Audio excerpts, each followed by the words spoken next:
Hi, everyone. You know me, Dr. Christiane Northrup, and I am here with my good friend Amy Loftus. And she is spending a great deal of her time helping a certain group of women. I'm going to describe them. Okay. It is the ones who were hoodwinked by the women's movement, and some of them that the early adopters in my generation learned from Gloria Steinem. A woman needs a man like a fish needs a bicycle. And so what happened is in the 80s, do you remember the shoulder pads? Some of you do. You're old enough to remember. Some of you don't. And we were supposed to be men. So we learned how to be men and we forgot how to be women. And I always go back to the egg and the sperm. Women have eggs, and the egg puts out a signal to the sperm. And then the sperm madly swims to the egg, and the egg actually chooses which sperm to combine with.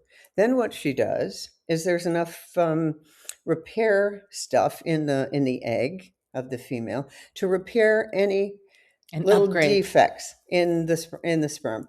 And then it has the picnic basket that feeds the whole thing as that fertilized egg goes down the spiral fallopian tube and finally embeds into the uterus, creating a placenta. So you've heard the term egging someone on, or you've heard someone say, she's a good egg.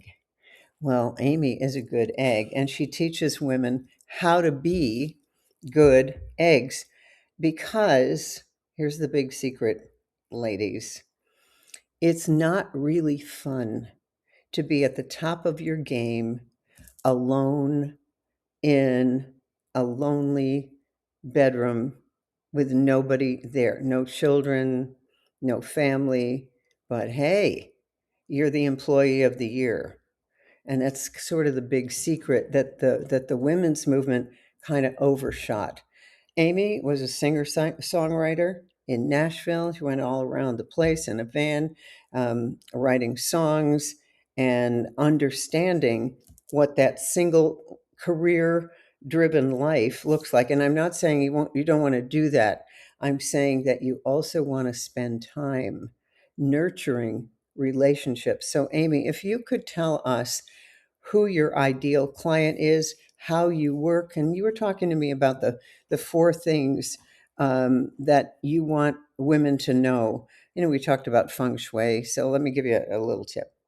If you have pictures of single women all over your house as pictures, that's bad feng shui.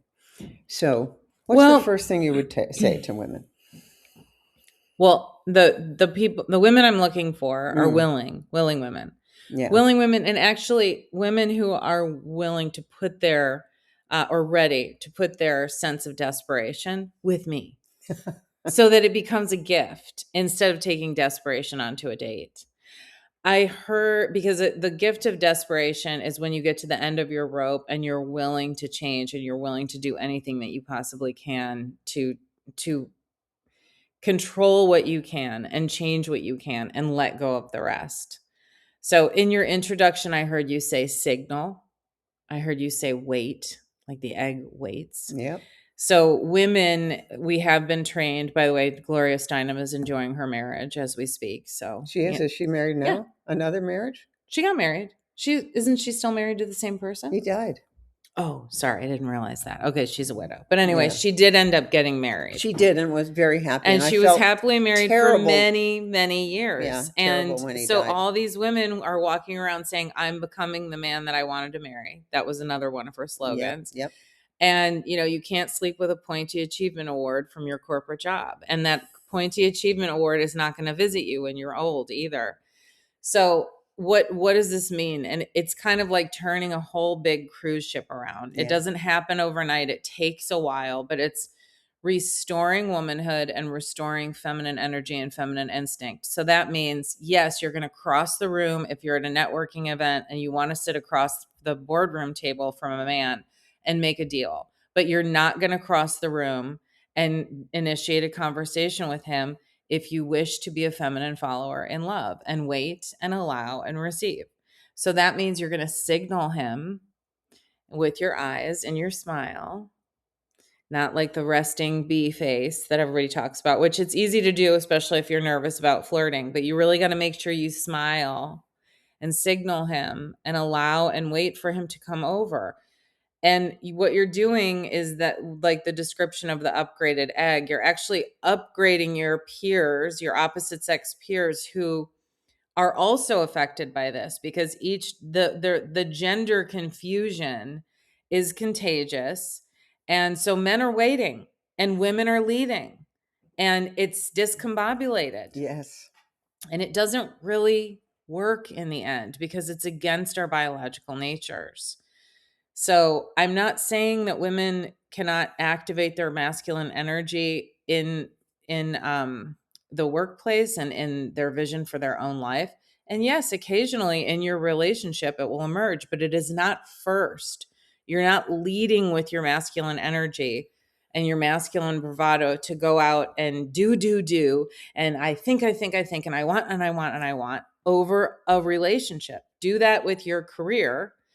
But in terms of relationship, it's about surrendering and allowing and um, letting God place the right one in your life at the right time.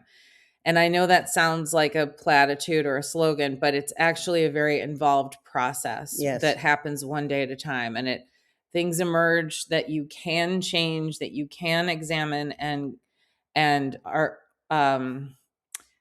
control to an extent, but there are things that emerge that are out of your control. And it's about making peace with God's will for you. Thy will be done, as opposed to my will be done. And today, and I want. And when you can order up a human being on an app, and it really is that gross, you might actually think, well, this is going to work for me. I'm going to order up a person on this app because I want and I want and I think and I think. But it's different to open your hands and go, whoa, who am I? And how is this going for me? And that's different. So we gather on Zooms every Friday, and I call it emotional fitness because it's a workout on emotional fitness. It's learning where to place your stoicism and your willingness to keep your mouth shut and surrender, and where to place your active direct communication that's feminine in nature and allows for him to lead.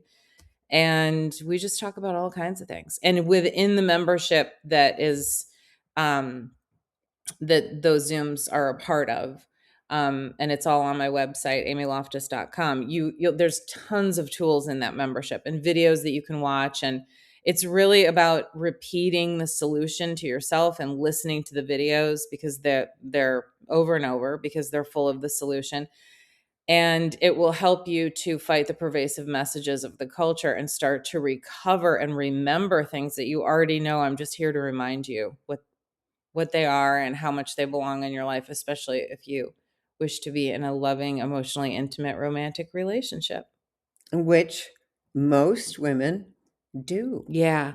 And sometimes it starts with just saying that that's what you really, really wish for. Like that was a secret to me. I was like, it was like a secret. And then when I met Dr. Pat Allen and I teach about my experience with her, and I wrote a book about my experience with her, and Chris wrote the forward to that book. It's called Eve's Second Chance. When I met Dr. Pat, she was like, why is this a shameful secret?